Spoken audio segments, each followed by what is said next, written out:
کتاب حیات سے زبور 44 اسرائیل کی شان ماضی، میر مغنی کے لیے از بنی قورے مسکیل۔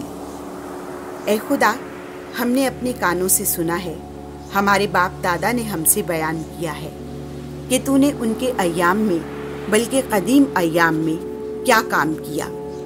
تو نے اپنے ہاتھ سے اقوام کو اکھاڑ کر انہیں لگایا، تو نے امتوں کو تباہ کر کے انہیں پھیلایا، کیونکہ وہ اپنی تلوار سے اس ملک پر قابض نہ ہوئے، اور نہ ان کے بازو ہی نے انہیں بچایا، بلکہ تیرے ہی دہنے ہاتھ نے اور تیرے ہی بازو نے اور تیرے چہرے کے نور نے، کیونکہ تو نے ان سے محبت کی۔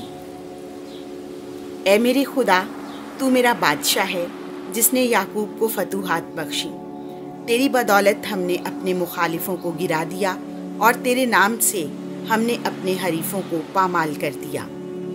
کیونکہ میں نے تو اپنی کمان پر بھروسہ نہ رکھا، اور نہ میری تلوار ہی نے مجھے بچایا، بلکہ تو ہی نے ہمیں ہمارے مخالفوں سے بچایا، اور انہیں جو ہم سے کینہ رکھتے ہیں شرمندہ کیا۔ ہم ہر وقت خدا پر فخر اور ہمیشہ تیرے نام کی تعریف کرتے رہے، لیکن اب اے خدا، تو نے ہمیں ترک کر دیا ہے اور ہمیں شرمندہ کر دیا ہے، اور تو ہمارے لشکروں کے ساتھ نہیں چلتا۔ تو نے ہمارے مخالفوں کے آگے ہمیں پسپا ہونے دیا ہے، اور ہمارے کینہ وروں نے لوٹ مار کی ہے۔ تو نے ہمیں ذبح ہونے والی بھیڑوں کی مانند حوالے کر دیا ہے، اور ہمیں قوموں کے درمیان پراگندہ کر دیا ہے۔ تو نے اپنی امت کو مفت بیچ ڈالا ہے، اور ان کے افزانہ سے کچھ نفع نہیں اٹھایا۔ تو نے ہمیں ہمارے ہمسایوں کا نشانہ ملامت اور ہمارے گردا گرد کے لوگوں کے لیے باعث تضحیک و تمسخر بنایا ہے۔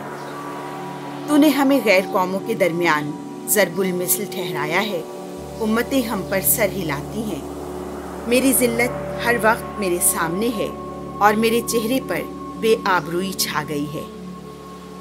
طاعن اور کافر کی باتوں کے باعث، دشمن اور منتقم کے سبب سے، یہ سب کچھ ہم پر واقع ہوا ہے، ہر چند کہ ہم تجھے نہیں بھولے، اور نہ تیرے عہد سے بے وفائی کی ہے۔ نہ ہمارے دل برگشتہ ہوئے ہیں، نہ ہمارے قدم تیری راہ سے مڑے ہیں۔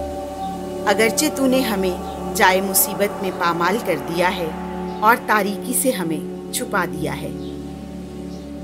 اگر ہم اپنے خدا کے نام کو بھولتے اور کسی اجنبی معبود کے آگے اپنے ہاتھ پھیلاتے، تو کیا خدا اس بات کی تحقیقات نہ کرتا؟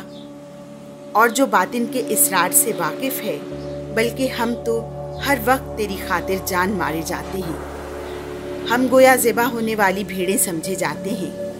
اے خداوند جاگ، تو کیوں سو رہا ہے؟ بیدار ہو، ہمیشہ کے لیے ہمیں ترک نہ کر۔ تو اپنا منہ کیوں چھپاتا ہے، اور ہماری مصیبت اور مظلومی کیوں بھولتا ہے؟ کیونکہ ہماری جان خاک میں مل چکی ہے، اور ہمارا جسم زمین تک دبایا گیا ہے۔ ہماری مدد کے لیے اٹھ، اور اپنی رحمت کی خاطر ہمیں چھڑا۔